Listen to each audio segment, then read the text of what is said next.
What's up, everyone? Welcome to this day in Philly sports history for February 6, 2023. The wait is over. It is Super Bowl week officially. The Eagles landed yesterday, and we can actually start focusing on football and getting ready for the game instead of all the side stories. Sure, there's going to be a ton of side stories like Sunday, all day Sunday is just going to be that's where you're going to hear what the last guy on the bench ate for dinner. Like it's going to be crazy, but at least now they're going to start practicing in Arizona. There's the media days and everything, so we're finally going to have some things that we can like some substance. So that's a good thing. Like it's getting to the point. It seems like it's been so long since the NFC Championship game, so we can actually focus on football. We're less than a week away. Thank God. Um, there was I guess they called it the send-off party yesterday at the link, and they did send us something for tickets. I didn't buy them. I don't know. I'm not sure if I know anybody who went down, but it was interesting. It wasn't quite what I thought. I was expecting more pep rally, and really it was the Dave Spadaro introducing a couple of the stars, the Eagles pep band singing "Fly Eagles Fly."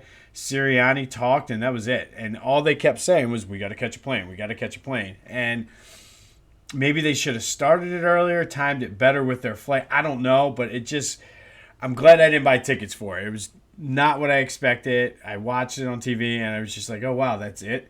And I even got the sense that Channel 10, when they were showing it, they were kind of like, okay, like we thought this was going to go more. But anyway, it's Super Bowl week. The Eagles are in Arizona. Let's do it. Today's Philly Sports Black History Spotlight, we're going to talk about Dick Allen. He was really the first Phillies black superstar. He came up in 1964 as a third baseman. Now, what was crazy about that, he never played third base before in his life at a competitive level. But the Phillies did some trades, or I forget the backstory, but basically they needed a right-handed bat in the lineup. And where they're, I guess, either first base or outfield, where they normally probably would have put him, they had guys there already. So, needless to say, he made a ton of errors and obviously did not endear himself or it didn't help with the Philly fans. They booed him unmercifully. Like, it was pretty bad. And then throw that on top of the racial component on that. And it was a rough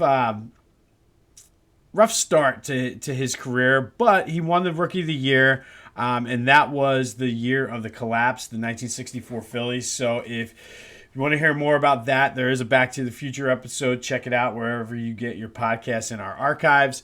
But we know the history of race in Philly and just how they treated Jackie Robinson, how they were the last team to integrate, and this was only 7 years after that. And Dick Allen faced a lot of racism in their minor league system, too. They had a team in Little Rock, Arkansas, and, I mean, early 60s, Little Rock, Arkansas. If you know your history, you know it was not a good place for black players to play. But you kind of would think at this point it would have gotten a little bit better, but now, I mean, between the fans, his teammates were still not huge fans of him. And then to top it off, and I don't know the whole story, I got conflicting things about this, but he came up, they called him Richie Allen, and he was like, Richie's like for a 12-year-old boy. I'm a man. Like, everybody's always called me Dick, and nobody would call him Dick. Like, it was just Richie Allen. So there's definitely a component there to like a racial component there. Kind of throughout his career, he had some just run-ins with the team and teammates. At one point, he had a fight with Frank Thomas, who was one of the more veteran players, popular player on the Phillies. And Thomas swung a bat at him. And basically because he said something to Dick Allen that had racial undertones, Dick Allen got pissed off, went to punch him, and Frank Thomas hit him with the bat, which led him to getting cut. The Phillies were like, we can't have this. And they didn't want to talk about it. But once they cut him, Frank Thomas went to the media and said, here's what happened. He did this, blah, blah, blah, blah. He punched me first. And the fans then blamed Allen for his release. And to the point where it got bad. Like, he had to wear a batting helmet in the field because people were throwing bottles, batteries, whatever they could find at him. And that's something that he actually did the rest of his career, even when I guess people were nice to him. It was just crazy that like because of race, they're throwing stuff, and he was a star. Like he was such like a great player. He did show up late to a game one time in 1969 because he got stuck in traffic, so they suspended him indefinitely, and that ultimately led him to being traded.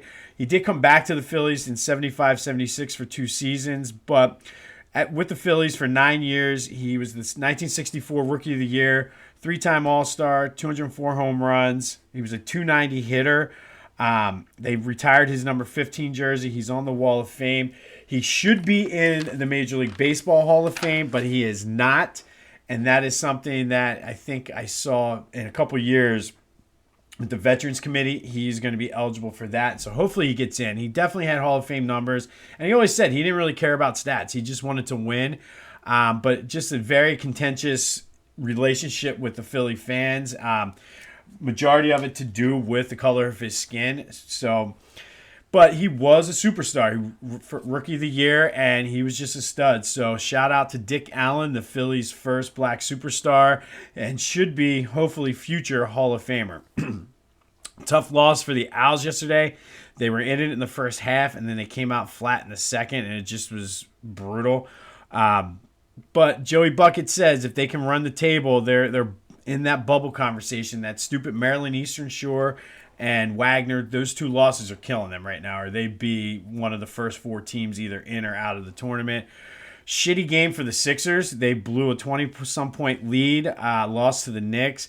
Got to question some of Doc's rotations there. I'm like, Like I don't like when he puts like the whole bench in for stretches. You got to stagger that, but that's always been his thing, and I feel like that's going to ultimately end up killing them. But oh well. All right. So on this day in 2005, it was Super Bowl 39. The Eagles lost to the Patriots 24-21 in just a pretty sloppy game for them offensively. They didn't do that bad on defense, but they had 2 turnovers in the first. They had the red zone interception by McNabb, L.J. Smith's fumble. I mean, that game just started off on a bad start, though. The first play of the game was when McNabb forgot to buckle his chin strap, and then he got hit. He fumbled, but it got overturned. I feel like they just never got into sync. Yeah, it was tied 7-7 at halftime, and it was 14-14 after the third quarter. But I feel like I never really felt like they had a shot to win that game. And like they said, like to me, when McNabb comes out and forgets to buckle his chin strap on the first play of the game and then fumbles like that, like it just was a ominous start. And then we were down 24-14 in the fourth, and then it was the infamous McNabb drive where there's no sense of urgency, and everybody still blames everybody else. Like people said McNabb was dry heaving. There's no video. I've still not yet to see any video evidence of him puking. They said that it could have been from the hit he received from Teddy Bruschi, and Andy Reid knew that he was hurting, so that's why he slowed it down. I don't know, but for whatever reason, there was no urgency on that drive, and they wasted a ton of time where they ended up scoring, but there was not a lot of time left, and I don't know. And I mean, then you have throwing the Spygate thing. Like there were times where the Eagles defense, like said, the Patriots or offense, like they were calling out the plays. They knew what the Eagles were going to run. So did they cheat? Did they not?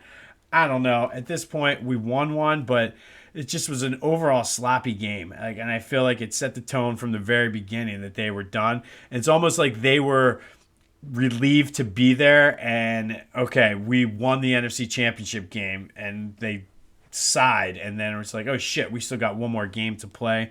I don't know. McNabb didn't play that bad, minus the 3 interceptions, but I mean, you can't turn the ball over 4 times, especially against a Bill Belichick team, and with Tom Brady, who was just at the first peak of his career, I guess.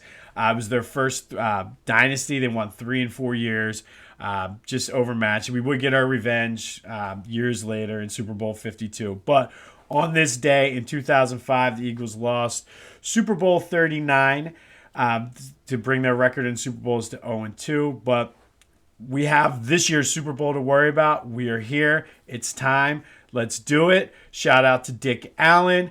Go Birds. Have yourselves a Monday. And until next time, I'll see you when I see you.